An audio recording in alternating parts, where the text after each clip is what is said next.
Então, muito boa noite a todos. Que Jesus se faça uma presença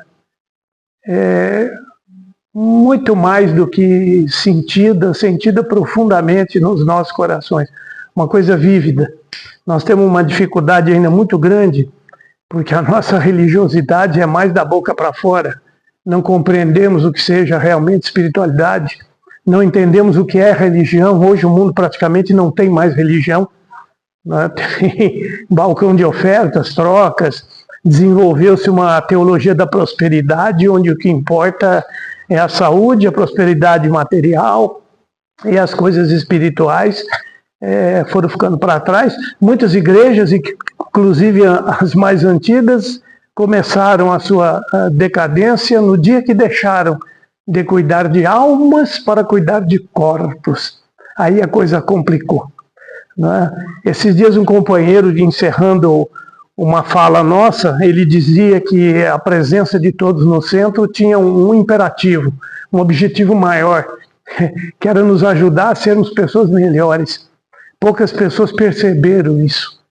As religiões vêm ao mundo para ajudar as pessoas a serem melhores, a pacificar os corações, a despertar a consciência que vivemos no todo, a consciência em relação ao outro, né? E depois entendermos que precisamos construir o mundo.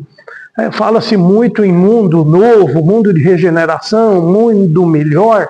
Vocês podem jogar isso tudo fora, porque se isso não partir de nós, se nós não fizermos por onde, se nós não construirmos esse mundo melhor, ele não virá, né? Já contamos várias vezes.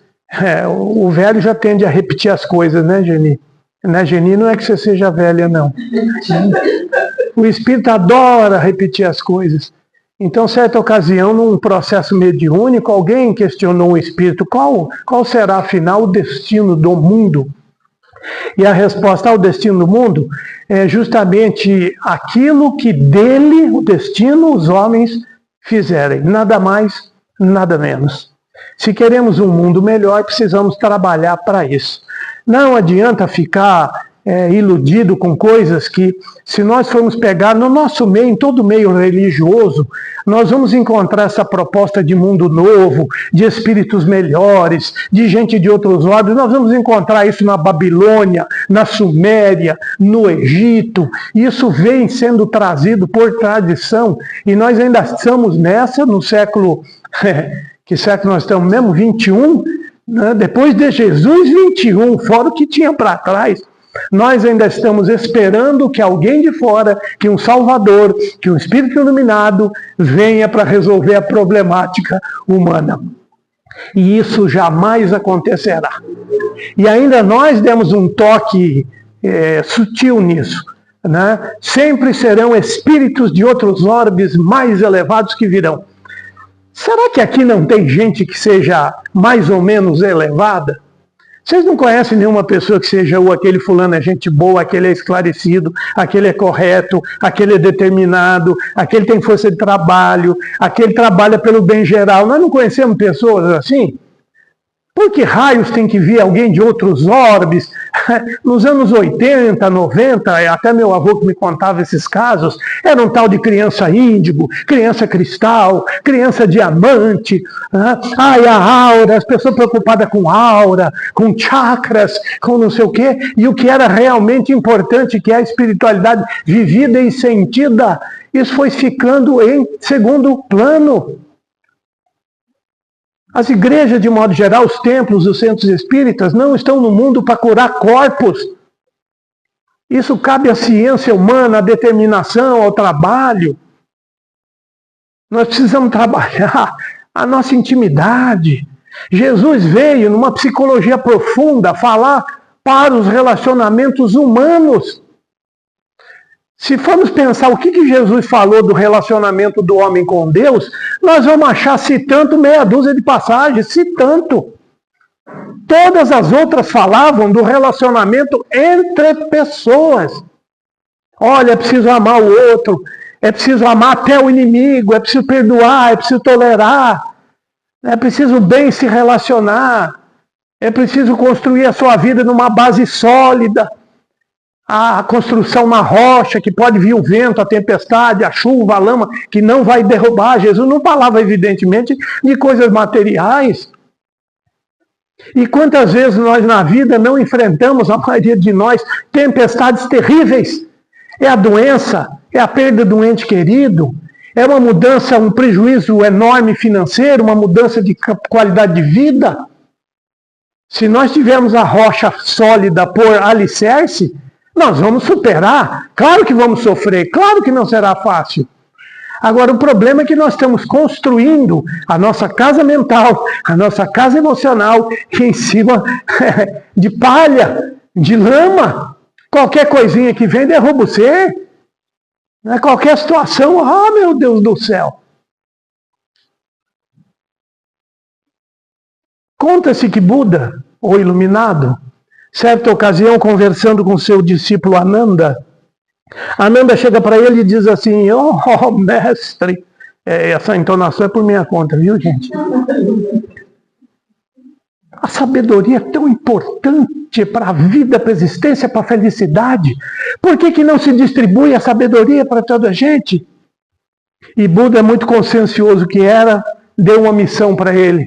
Vai em tal cidade, tal, traçou um caminho, vai em todas as casas e pergunte o que é que a pessoa quer da existência, da vida. E ele foi. E quando ele volta, meio encabulado, olha, cumpri a missão. E o que eles queriam da vida?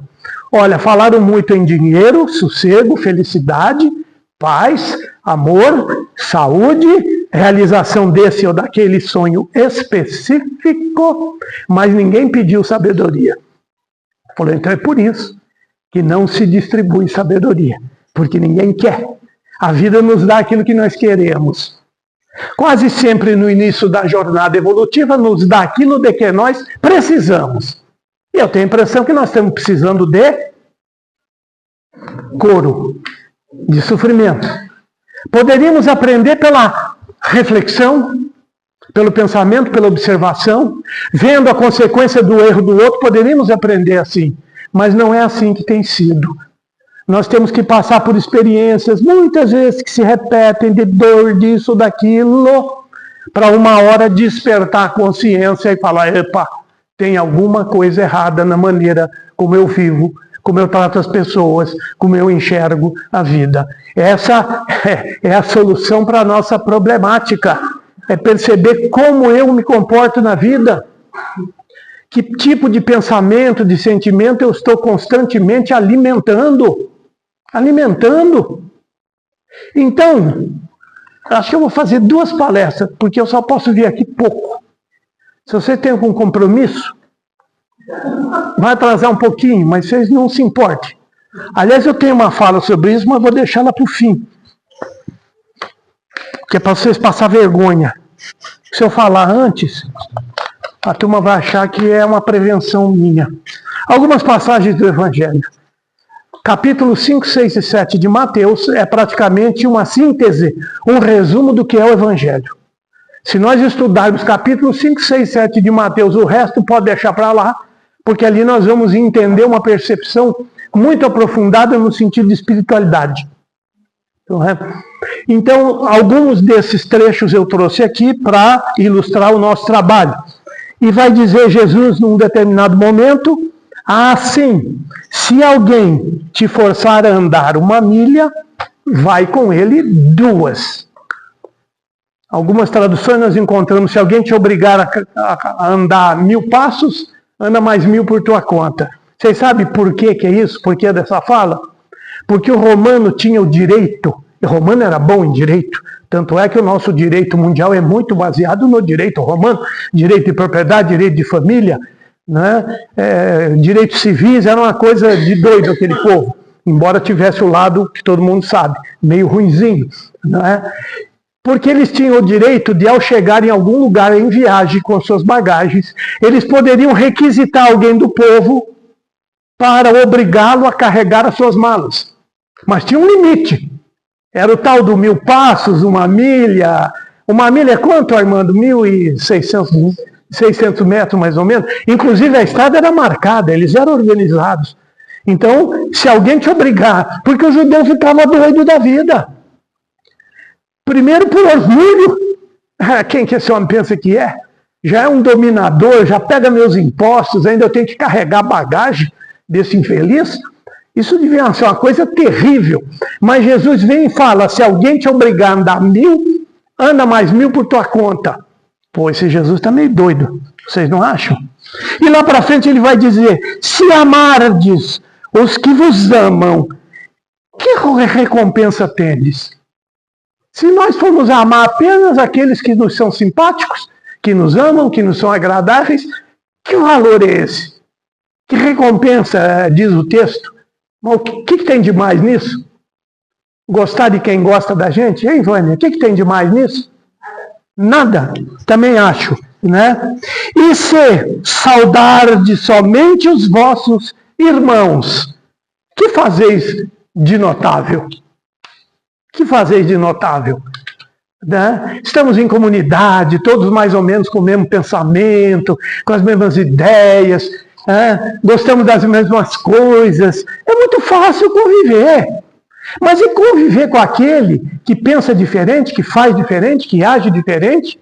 Daqueles que muitas vezes não nos toleram, que ainda põem o dedo na nossa cara.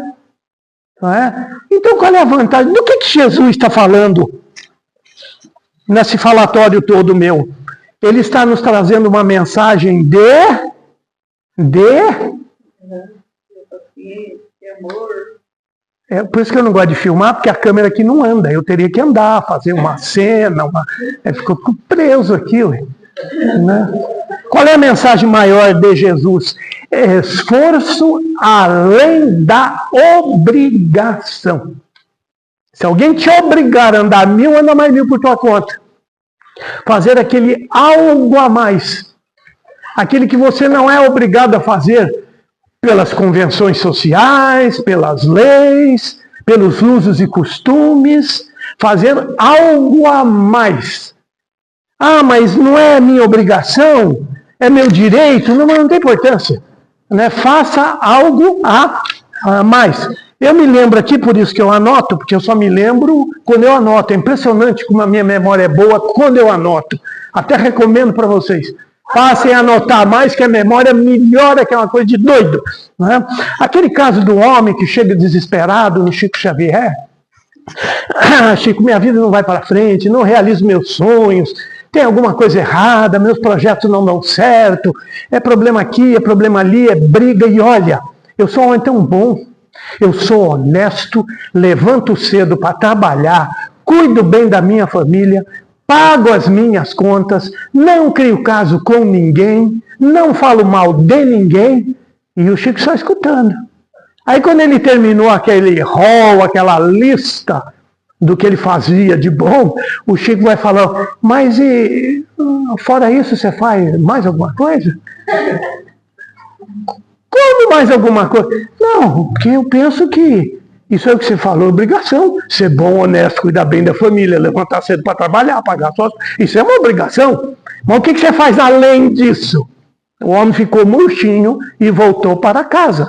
Porque nós acostumamos a sempre pedir coisas, a nos sentirmos vítimas, achando que Deus errou com a gente, que não temos aquilo que merecemos, que o nosso salário deveria ser melhor, que eu deveria ter um cargo maior lá onde eu trabalho, que eu deveria ter um respeito maior aqui, ali e acolá, sempre olhando o que nós deveríamos ter, fazendo talvez uma falsa ideia do nosso valor. Esses dias também eu jurei que eu não ia ver mais televisão, mas acho que eu sou mentiroso e eu acabei vendo. Né? Fica meio difícil, um vício de muitos anos. Né? E eu vi uma reportagem numa cidadezinha perto, cidadezinha modo de falar, viu gente? Na Grande Belo Horizonte, tinha uma senhora lá que quebrou a perna, já demorou 2, 3 meses para ser operada, porque era serviço público. Me parece, não sei se era ela, a filha, que era funcionária do IPSENG, uma coisa assim, né? Já demorou 2, 3 meses para conseguir ser operada e ficou com um problema na perna que não cicatrizava e precisava de curativos. Então, segundo a reportagem, o órgão lá, acredito que seja Ipseng, não tinha gente para fazer esse curativo em casa.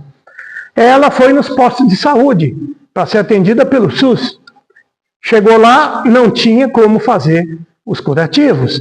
Então estava a mãe, a filha, falando sobre o absurdo que é isso. A filha já muito exaltadinha, porque hoje em dia tem gente muito exaltadinha, porque é nosso direito, porque não, porque aquela coisa toda.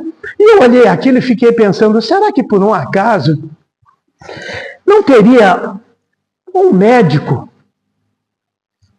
uma enfermeira, um técnico de enfermagem, uma benzedeira, alguém que pudesse dizer, deixa comigo que eu faço o curativo nessa senhora?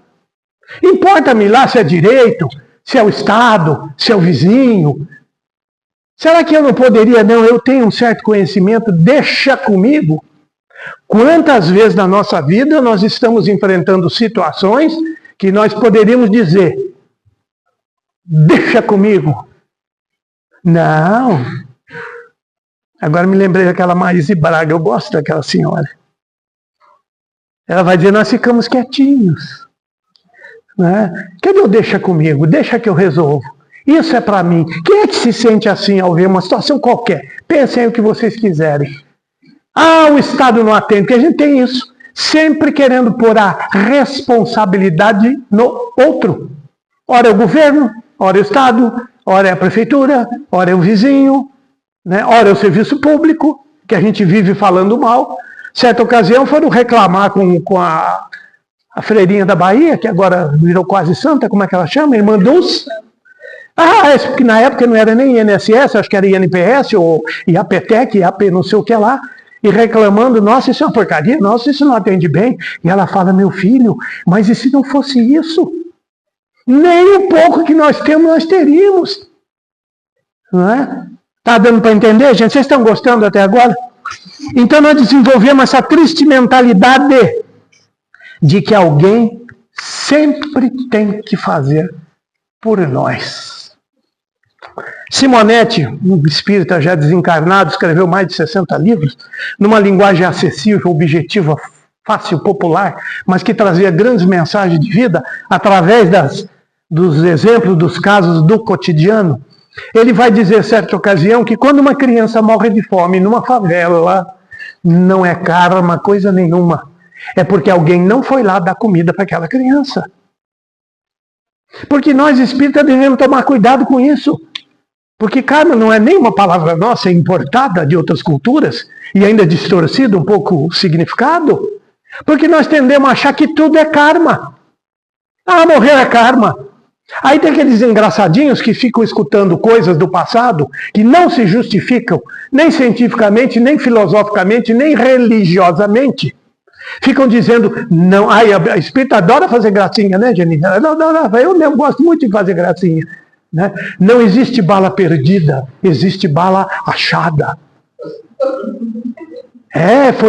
Foi nele porque tinha que ir.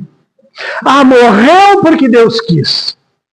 Ah, não morreu porque Deus não quis. Caiu o avião lá na Índia, 260 passageiros. Não é que teve um miserável que saiu andando? Os outros 259 morreram. E ele saiu andando. E ele dando entrevista, não foi Deus, foi Alá, sei lá qual era a religião dele. Aí eu fico pensando, puxa, Deus salvou aquele, por que Deus salvou só aquele? É fácil, é o que não tinha karma. Né? Por que Deus salvou? Ai, graças a Deus me curou da doença. Mas tinha outras 50 pessoas na mesma enfermaria que você, com a mesma doença, e nenhuma foi curada. Deus gosta mais de mim? Eu rezo melhor do que os outros? A minha religião é mais forte? A minha religião é de Deus? O resto é do mundo, seus miseráveis. Hein? Ah, não, sabe o que é? Eu fiz o caminho a pé lá para... Como é que chama lá na Espanha? Santiago de Compostela. Ah, que coisa maravilhosa, espiritualizante. Eu quero fazer um caminho espiritual. Para com isso, você já é espírito. Nós somos espíritos fazendo um caminho material, aprendendo a relacionar, aprendendo a perder o egoísmo, aprendendo a se condoer da situação do outro, aprendendo a ser mais piedoso, aprendendo a não julgar, aprendendo uma coisa que o oriental sabe muito antes do que nós. Todos fazemos parte de um coletivo. Nós somos individualidades, mas presa a essa individualidade, presos uns nos outros. Somos membros uns dos outros. É bíblico, é novo testamentário. Estamos cercados por nuvens de testemunhas. Os espíritos se miscuem, se misturam às nossas atividades, aos nossos pensamentos. E o que nós andamos fazendo de todo esse conhecimento? De todo esse conhecimento. Conhecimento que vem da Índia, tem 7.000 anos. Olha a vida miserável que está na Índia hoje. Cadê aqueles grandes mestres? Mudaram todos para os Estados Unidos e estão vendendo curso a fortuna para você alinhar seu chakra. Quer alinhar chakra? Para com essa bobagem. Chakra não desalinha. Esse trem... Olha, tem escolas aí que falam, não, meu filho, você entendeu errado, isso aí não é assim não. Isso aí nem existe direito. Mas vamos deixar esse assunto para outro dia. Né? O sujeito achando que por posturas materiais, vou agradar a Deus. Independente do que é Deus. Que nós já sabemos que Deus não é um velho de barba dando ordem, faça, Geni, como eu gosto de você, vai ganhar na loteria. Armando você não, você vai trabalhar o resto da vida até morrer. Você vai morrer amanhã porque eu não fui com a sua cara, sua roupa, dessa cor eu não gosto. Né? Deus não é isso, mas não vamos entrar em Deus que nós vamos ficar loucos aqui. Né? O que nós faríamos de tão especial que poderia agradar o ser divino, o ser pleno do universo, a coisa maior, eterna, que fez tudo, o que nós poderíamos fazer de tão importante que agradaria a Deus? Eu tenho uma parte cênica também. Aí eu vou subir na montanha. Agora está um tal de subir na montanha. Por quê? Será que ele acha que vai encontrar Deus na montanha? Deus não gosta do vale? Deus não gosta do planalto? Eu vou lá na montanha. Ah, tem efeito? Algum efeito tem, psicológico.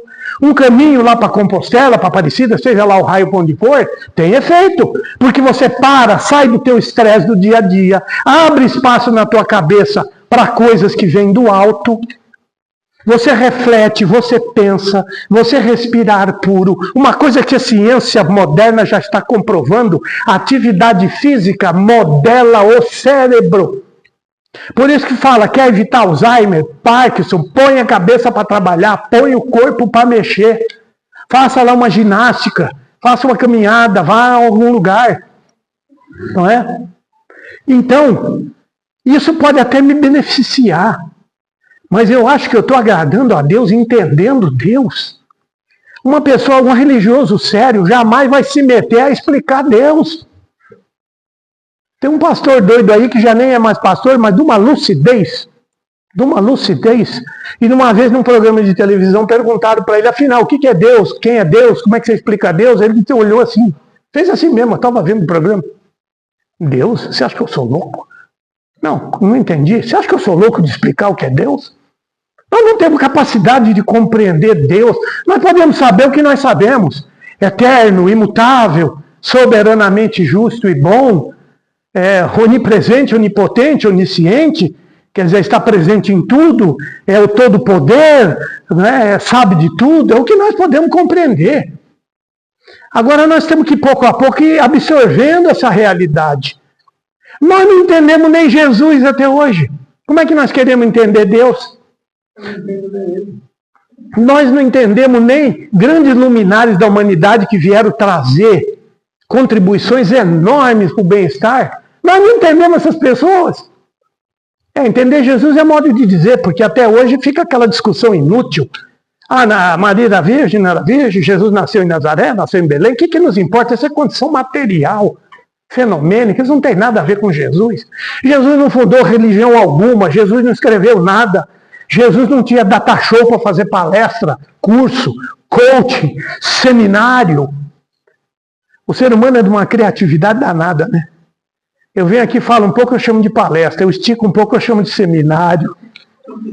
Seminário é escola, seminário é de padre, seminário eu vou dando nomes. Né? E o meu falatório.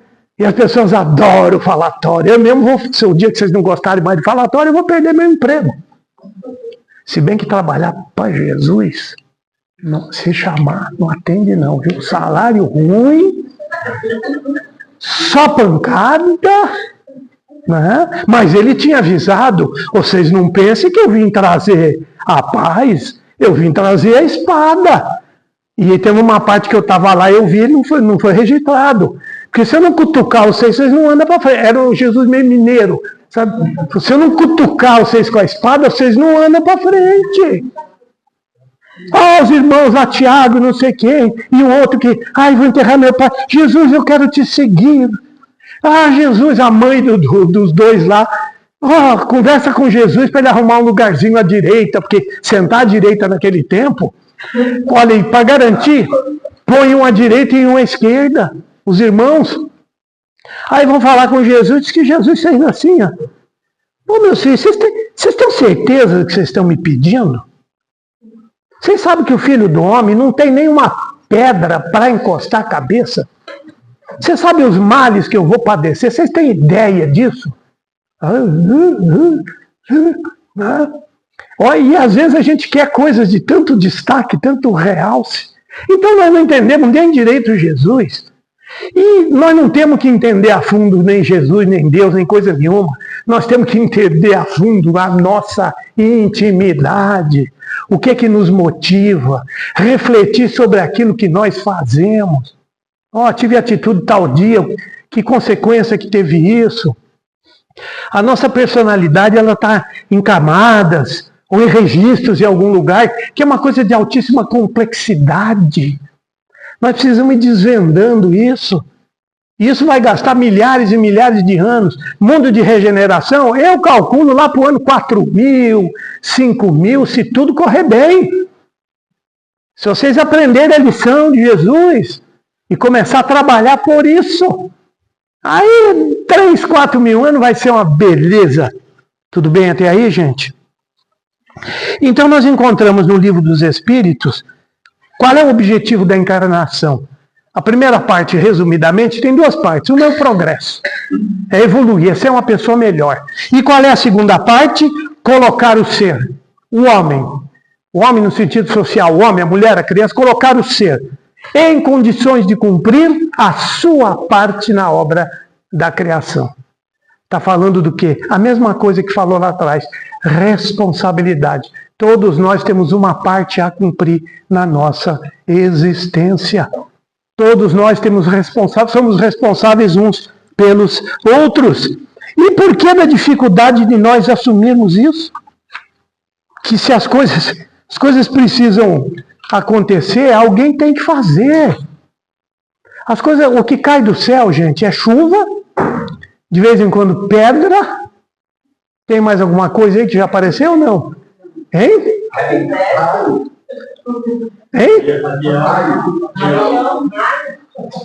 Raio, avião. Se bem que raio não é vantagem, porque tem raio que vem do céu para a terra, mas tem raio que vem da terra para o céu, viu, gente? Vão estudar isso que vocês vão ver que existe. Né? O resto, Deus já nos deu todas as faculdades, as capacidades, mas num estado em potência. Não é uma coisa desenvolvida, clara, vivida, crescida.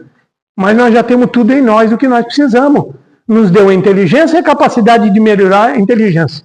Nos deu o senso moral, que quando o homem desperta, ganha consciência, e desperta para a realidade, eu sou eu, olha, ela é ela, né? Começa a vir as coisas morais, porque começa a fazer uso da liberdade de ação, do livre-arbítrio. Livre-arbítrio é liberdade de ação, é liberdade de resposta. Tem gente que pensa que livre-arbítrio é fazer o que se quer da vida. Tolice. Não existe liberdade absoluta. E os Espíritos disseram, talvez no pensamento você tenha uma liberdade de pensar o que você quiser. Bastou porque 2 pessoas juntas já não tem liberdade mais. Como é que vovó dizia? O meu direito termina quando começa o direito do outro. Como os avós e os bisavós eram sábios. E um grande problema que nós temos hoje, a medicina evoluiu muito. melhorou muito, ajudou muito, mas teve um ladinho meio perturbado, porque ela foi dando nome diferente para as coisas que nós já sabíamos. Tudo virou transtorno. Então, preguiça, todas as condições morais, espirituais. Preguiça virou transtorno, corpo mole virou transtorno, rebeldia virou transtorno. Se vocês forem olhar, vocês vão achar um transtorno para cada coisa dessa. Né? Incoerência virou transtorno. Falta de amor, de palavra horrível que usa, de empatia, como eu tenho empatia. Né? Tudo foi virando transtorno, que é doença, porque tem que dar um nome melhor, não pode ficar chamando de doença. Toda doença é tratada com remédio. Por isso que tem certas coisas que remédio não faz efeito ou até piora a situação. Porque o problema é de alma. O problema está encruado ali de vivências equivocadas, de ações criminosas num passado longínquo. Então nós precisamos tomar muito cuidado, porque não adianta cuidar do corpo. Tem um rapaz aí meio esquisito, não sei se é americano, que está querendo prolongar a vida e tudo que é tratamento novo ele faz. Agora ele está tomando choquinho. Faz transfusão de sangue, faz não sei o que, espicha daqui, espicha a perna, né, encomprida a perna, encurta a perna. Né? E está lá o tolo na ilusão de que aquele corpo vai durar para sempre. Vai nada. Está se entupindo de tanto remédio, de tanta coisa, que vai morrer mais cedo. E a hora que ele acordar do lado de lá? Falei, meu filho, o que você fez da bênção de Deus? Que bênção de Deus? O teu corpo é. Corpo é bênção divina. É que nem automóvel. Eu queria ter fala um carro chique aí que você gosta. Nenhum? Ferrari, Porsche. Vou conversar mais com ela, tá? Ela tá mais do meu jeito. Né? Mas se você tiver só um fusquinha, você vai no mesmo lugar. Não chovendo dentro e tendo freio, para uma emergência. Claro, não vai ter aquele impacto maravilhoso. Ninguém vai achar que você é uma pessoa extraordinária, esticar o tapete vermelho. Né? Aí alguns saudosistas vão dizer, puxa, que chique um Fusca nessa época. Outros vão dizer, que pobreza, o que é isso? Não tem importância. Mas tem um lado bom, né? Tem um lado bom. Pode falar. Ninguém vai ter inveja de você. Você que pensa, meu filho. Esse dia eu parei, onde é que eu fui lá? Era um rapaz novo. Ele foi me atender, eu cheguei aqui, parei o Fusquinha lá. Eu tenho porque eu gosto, viu? O rapaz fez assim, ó.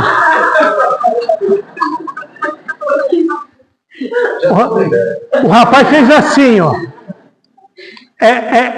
Eu falei, lá vem a conversa do Fusca. Que chique, em que ano é? 1979. Nossa Senhora! Mas está muito bonito. E eu pensando, é porque você não anda com ele.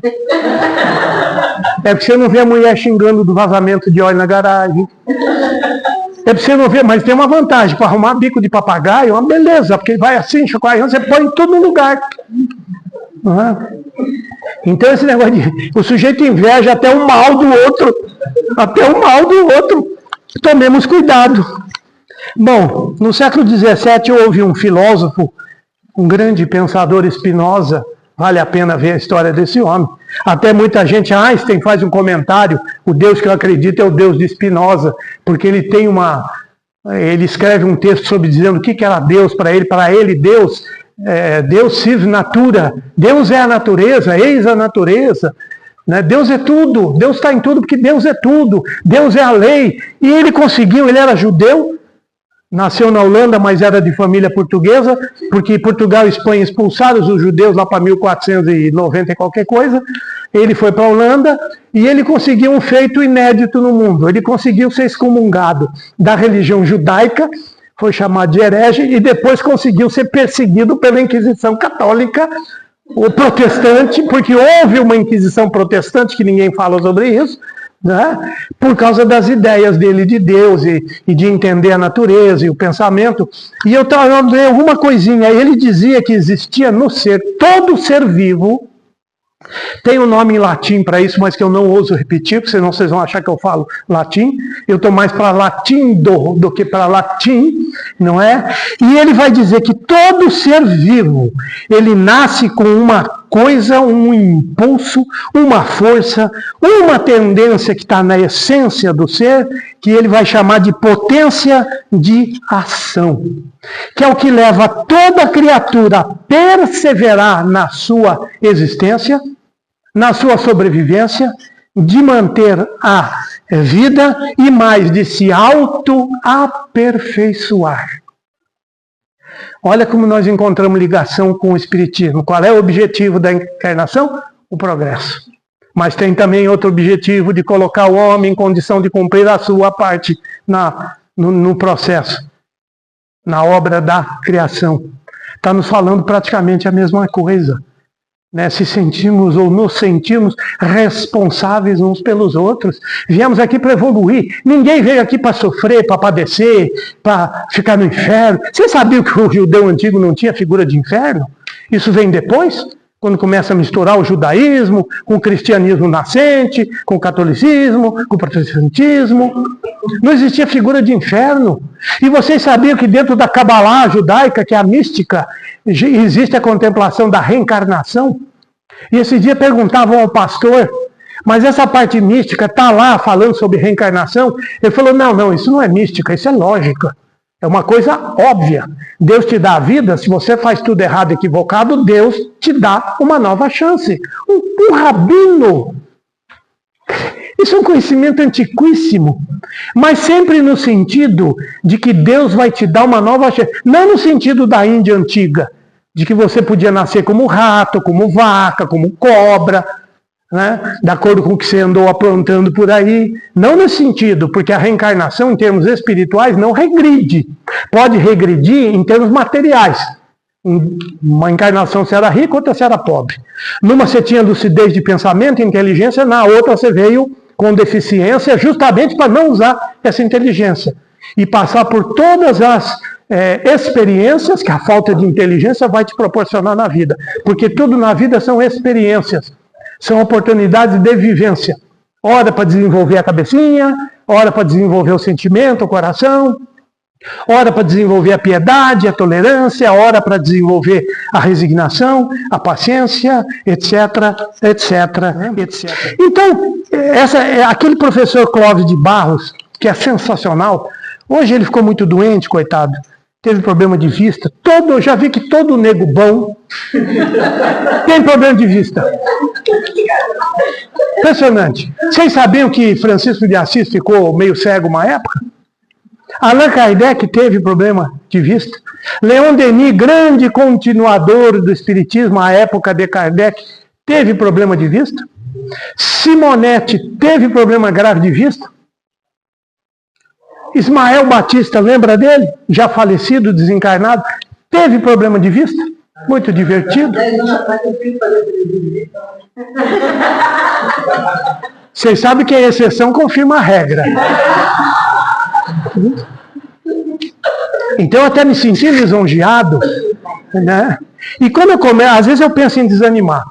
Quando eu olho a vida de um Chico Xavier, da irmã, esses que nós temos por símbolos, né? Por exemplos, a irmã Dulce, a Madre Teresa, né? Gandhi. Quando você olha esse povo, o povinho feio, o povinho esquelético, o povinho que tinha doença. Mas apesar de tudo, eles seguiram aquela conversa de Jesus. Se alguém te obrigar a andar 1000, anda mais 1000 por tua conta. E olha, nos dizem os espíritos recorrentemente, se nós formos esperar oportunidades ideais, ocasiões ideais para fazer as coisas, nós não vamos fazer nada. Olha, vai ter um curso aqui, um estudo novo, venha fazer, agora eu não posso, deixa para o ano que vem. Você sabe daquela história, né? O rapaz que era convidado para vir ao centro? Você via para a obra da igreja também, mas vamos puxar para o centro que é melhor. Não é? Fulano, nós estamos precisando, venha lá estudar com a gente, vai ser uma alegria, venha nos ajudar em alguma tarefa que a gente realiza. Ele dizia, rapaz, eu não posso, estou trabalhando muito, eu preciso organizar minha vida primeiro, mas quando eu organizar eu vou comprar um terreno e a hora que tiver o terreno, eu vou. Aí comprou o terreno, a turma ficava sabendo, porque nada mais fofoqueiro do que espírita, né? Logo ficaram sabendo, Né? Puxa, agora você comprou, não, mas sabe o que é? Eu preciso comprar uma casa, porque a minha noiva, não era mais namorada, era noiva. Eu quero me casar e eu tenho que ter uma casa, mas eu não vou ter onde morar. Mas quando eu terminar a minha casa, eu vou. Terminou a casa, a mesma conversa. Rapaz, vou casar daqui 3 meses. Né? Aí você sabe como é que é casamento, a despesa, tem problema? Mas depois que eu voltar da lua de mel, eu fico até diabético de tanta lua de mel, de tanto mel, porque o trem não acabava. Né? Aí vieram os filhos. Não, agora eu tenho que criar filho, eu não posso ir. E foi indo, até que ele falou, o dia que eu aposentar, aí eu vou ter tempo livre. O povo do centro já tinha envelhecido, né? Metade já tinha morrido, porque o povo do centro morre tudo cedo, você sabe, né, Gênesis? Depois eu te dou uma tabelinha que os espíritos mandaram para ver se você está mais ou menos já naquele rumo. Né? O dia que ele aposentou, ele bateu lá no centro, sexta-feira. Segunda-feira, veja o que tem para fazer, porque eu virei. No sábado, eu estava no velório dele, porque ele morreu. Ficou deixando tanto para depois, que não teve depois. Falou, agora você vai trabalhar, se quiser, do lado de lá, se te arrumar emprego. Porque, olha, emprego do lado de lá precisa muito. Mas gente capacitada para trabalhar está que nem o mundo aqui hoje. Gente capacitada para fazer a coisa lá tá feia. Nós temos... Oi? Ainda mais com o salário deles pago. Não fala em salário não, porque é terrível. Você tem que pagar. Onde você já viu isso? Os meus direitos. Tem que pagar para trabalhar. É uma coisa absurda, não é? Mas então, isso é a primeira palestra. Vamos fazer a segunda. Mas a segunda é rapidinha, viu, gente? Não mais do que meia hora.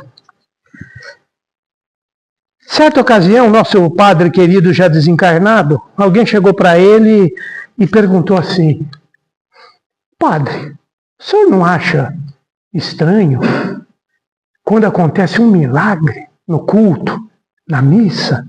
O senhor não acha um trem estranho assim quando acontece um fenômeno, uma cura, uma coisa diferente? E o padre, na sua simplicidade, respondeu, olha rapaz, não. Eu acho estranho é quando não acontece milagre. E o sujeito encabulou, como não acontece milagre? Isso aí não acontece toda hora. Tem alguma coisa errada aí com esse padre? Não é possível.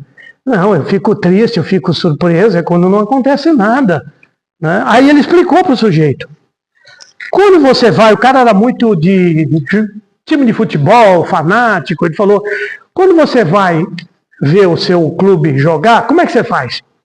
Imagina aí uma final de campeonato, uma partida importante, como é que você faz? Eu compro ingresso, e pode ser o preço que for que eu compro, não é? Eu vou com o manto, que vocês sabem que camisa de clube não é a camisa mais, é manto, eu vou com o manto sagrado, não é? Chego 4 a 5 horas antes. Pode estar sol, pode estar chuva, porque estamos lá torcendo, porque nós vamos ganhar, ele até pensa que ele faz parte do time. Né? Nós ganhamos, nós perdemos, você jogou bola, você estava lá? Não, mas eu torço, é minha vida. Aí o padre perguntou para ele, e quando você vem à missa, como é que você faz? Ele não respondeu. Aí o padre respondeu por ele. Geralmente é assim, chega em cima da hora. Quando olha lá, aquele padre é aquele que fala muito. Já deve ter falado muito isso de mim por aí, aquele homem. Né? Ele fala muito. Vocês nunca ouviram isso de casamento? Nossa, a celebração do fulano é ótima, mas ele demora tanto, ele fica contando o caso. Aí quando esse padre, não, vamos chegar no fim. Né? Olha que insensatez. Não é? Chega lá na hora, a hora que senta, começa, não vai começar logo esse negócio? Aí quando começa, tem olhar disfarçado para o reloginho. Graças a Deus eu não vou poder ver vocês fazendo isso, porque eu não enxergo. Né? A pessoa, porque ela não faz assim. Né? Ela dá... Ou então olha no vizinho, o relógio, dá uma espiada para ver. Está acabando, esse homem não para de falar. Né? E tem aquele que eu gosto sempre de contar, que balança a perninha. Tem alguém balançando a perninha aí ou não? Não posso sair. A pessoa começa a balançar a perninha porque está impaciente. Eu já contei que um dia eu olhei, o rapaz estava tão impaciente que não balançava a perninha, era ele inteiro que balançava, a perna estava parada. Falei, tenho que parar de falar.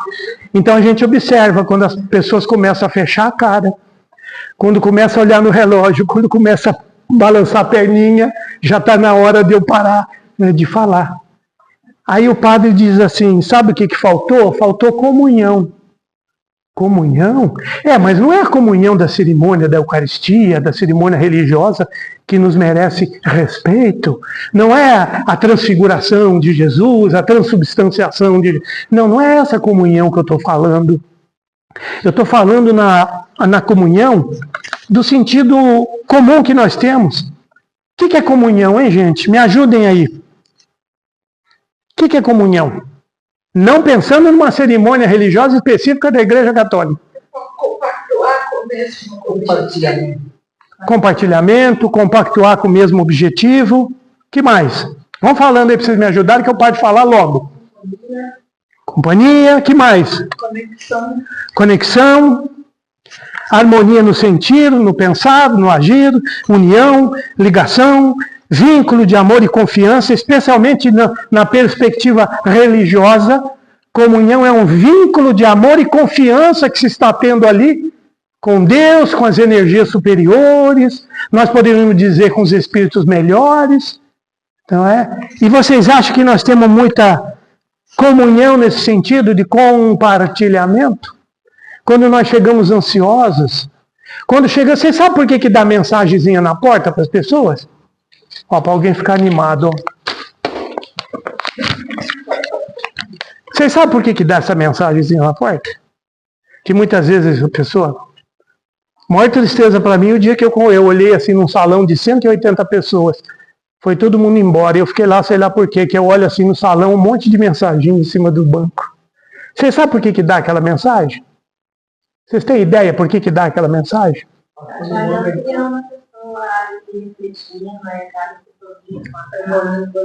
Para conduzir o pensamento naquilo.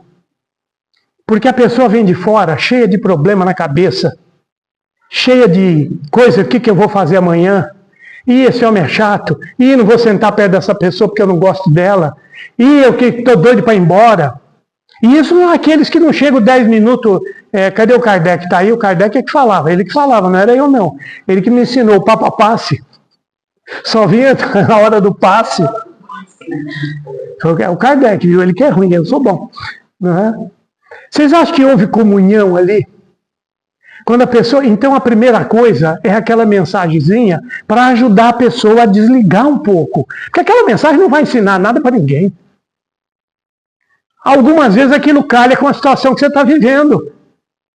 Mas ela tem esse poder de quebrar um pouco esse vínculo com o teu pensamento contínuo. Esse dia eu vi uma coisa de um artista que eu falei, eu vou aprofundar esse estudo. Ele teve muitas experiências, um sujeito mais velho, sofreu muitas coisas na vida, e ele chegou à conclusão que cérebro não é feito para pensar. Cérebro é feito para conectar. E se vocês procurarem na internet o professor Miguel Nicoleles, ele tem essa teoria de que cérebros sintonizam, sincronizam uns com os outros. Ele é ateu, não considera espírito, nós já sabemos disso, lei de sintonia, lei de afinidade, nós já sabemos disso faz 200 anos, mas a ciência está descobrindo, porque o cérebro emite uma eletricidade equivalente a uma lâmpada dessas de 20 watts, muito pequena, mas ele observou nos testes, essas coisas tudo que põe na cabeça, liga no computador, que quando se forma um grupo, as mesmas áreas do cérebro entram em atividade. Independente do que está sendo falado, forma uma espécie de comunhão. Os místicos antigos chamavam isso de egrégora, embora hoje tenha um sentido meio desvirtuado, é preciso tomar cuidado com essas falas que a gente traz para dentro do centro, porque às vezes não expressam a realidade da coisa. Kardec falava que toda reunião é um ser coletivo, formado pelo sentimento, pelo pensamento, pela conduta, pelo o que traz no coração as pessoas que estão ali. Então alguém que venha com a cabeça cheia vai ter essa comunhão para proporcionar um clima espiritual mais saudável, mais ameno, que possa permitir até a atuação dos espíritos, de nos inspirar boas ideias. Porque você vai dar uma martelada na cabeça do outro, não pode sair daqui. Você vai dar uma paulada na cabeça do outro, o Espírito não vai lá e segura a tua mão, não, meu filho. Para com isso. Ele vai te inspirar a não fazer. Mas o bom Espírito, né? Porque o ruim vai dizer, senta para o outro. Ele vai te inspirar, vai te intuir. Mas ele não vai agarrar na tua mão e te impedir de fazer. Porque senão o sujeito não teria liberdade de ação, não teria livre arbítrio. Não é? Então devemos tomar cuidado com isso. Outra coisa que eu vi falando, no mundo espiritual, na assistência espiritual, não existe urgência e emergência.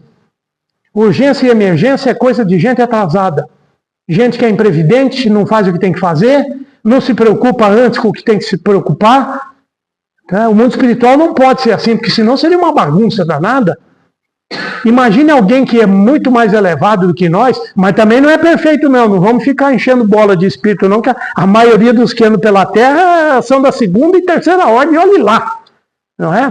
Mas o sujeito que tem uma visão mais ampla, uma vivência, um amadurecimento, ele observa a tua vida, ele sabe no que vai dar aquilo que você está fazendo, aquilo que você está plantando, e ele procura te inspirar para o bem. Sabe aquelas coisas de desenho animado? De um lado vem o anjinho falando, do outro vem o capetinha. Quem que nós preferimos escutar? É o capetinha. Não, mas é meus direitos. Não pode fazer isso comigo. Ah, fulano vai ver. Imagine um lugar onde a pessoa promove a desarmonia. Isso em ser espírita. Olha, desliga aí, agora é para desligar. Não é pausa, não. Eu acho que devia ter pena de morte. O caboclo trouxe desarmonia para o outro. Porque o que é pena de morte? Retorná-lo ao mundo espiritual. Você não está fazendo nada demais. Você está dizendo assim, ô Espírito, pega essa bucha aqui que eu não inventei de trazer. Não pedi esse cara para vir aqui. Você fica com ele e se vira aí. Vocês querem educar ele? Educa você, Jesus, educa Deus. Some com essa praga daqui. Porque nós temos a ideia de que eu nunca posso ser sincero. Eu não posso, eu vou falar coisas porque a pessoa vai se ofender. Eu não vou tomar atitudes porque... E nisso nós vamos gerando um conformismo com as situações. O serviço público é ruim, então que eu faça alguma coisa. Que eu vou fazer uma ocasião, um sujeito chegou lá em Varginha, pediu para eu ser intermediário, 3, 4 médicos queriam fazer um ambulatório dentro do centro. Você leva isso lá para a diretoria, porque nós vamos trabalhar aqui, Aí fomos falar com o senhor, o dono dos porcos, ele falou, não dá, isso aí tem muito problema, tem muita dificuldade, gera problema que nós nem imaginamos, porque vai mexer com coisas legais, inclusive. Mas dá uma ideia para eles, cada um no seu consultório que atenda uma pessoa por dia. Daqueles 4 ou 5, só um fez isso. Até hoje, ele recebe 1, 2, 3 pessoas por dia. Pessoas carentes, pessoas que são indicadas pelo centro, pelo Lar São Vicente. Ele fez lá no consultório dele. Ele não precisou filiar a instituição. Ele não precisou sair com, olha como eu sou bom, pegue aqui, olha que maravilha. Não precisou nada disso, quietinho. Só quem vai lá é que sabe que faz isso. E depois as pessoas dão um retorno, puxa, que pessoa maravilhosa. Me tratou igualzinho gente, disse um esses dias. Será que ela não é gente? Fiquei procurando se tinha cauda, pelo, dentes pronunciados. Não, o senhor sabe o que eu quero dizer, me tratou igualzinho particular. Porque foi atencioso, porque foi educado, porque não correu, porque não tinha cara feia. Uma vez eu precisei num atendimento lá na Policlínica Central. Já não devia ter falado, já falei. Como eu chegava sempre atrasado, eu sou muito observador, porque eu sou crítico e gosto da maledicência. Então eu tenho que procurar motivo para eu falar mal dos outros.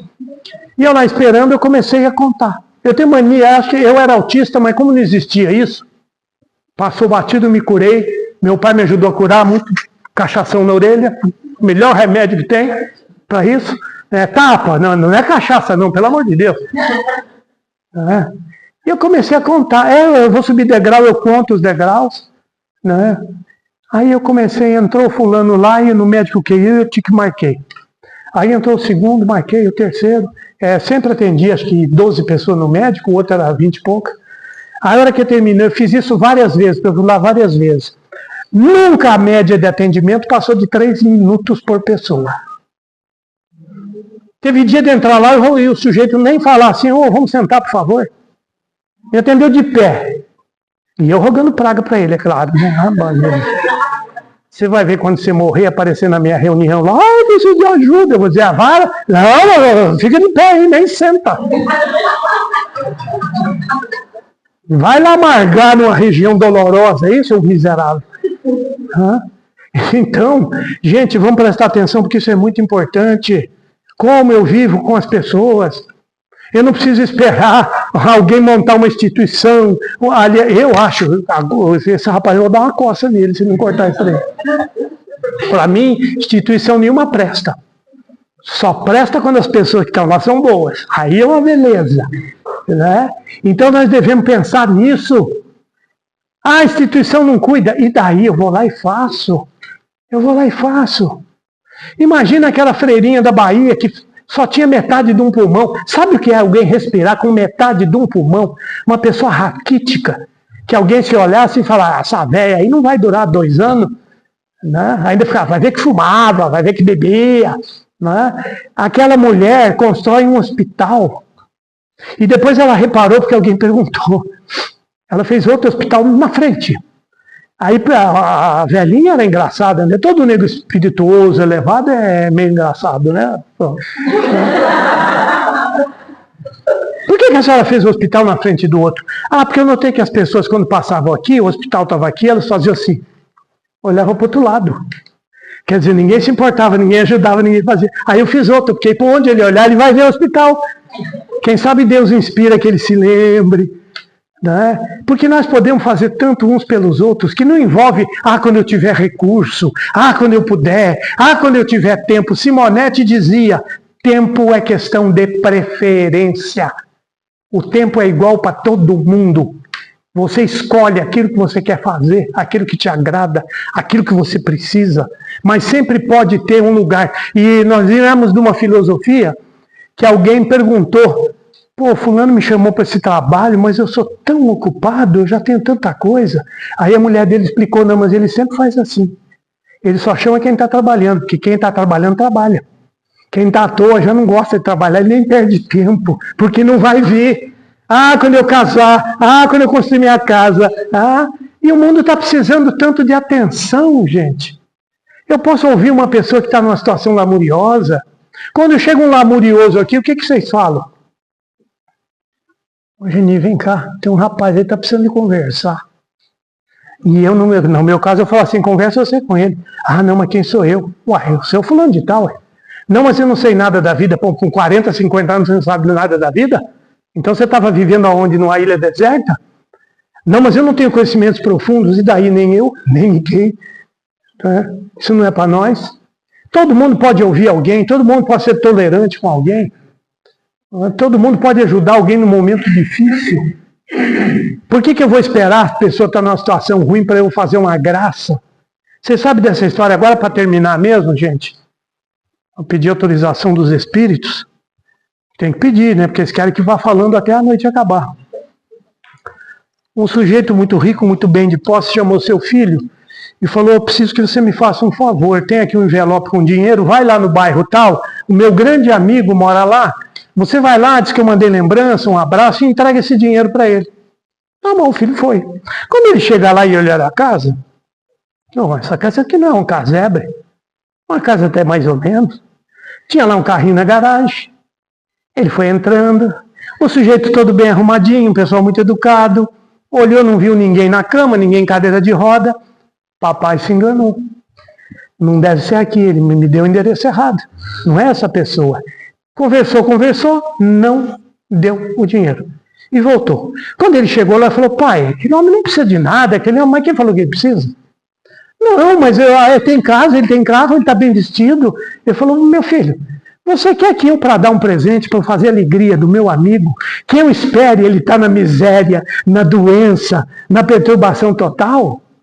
Você espera isso? Botou o dobro do dinheiro e falou, agora você vai lá e entrega o dobro para ele.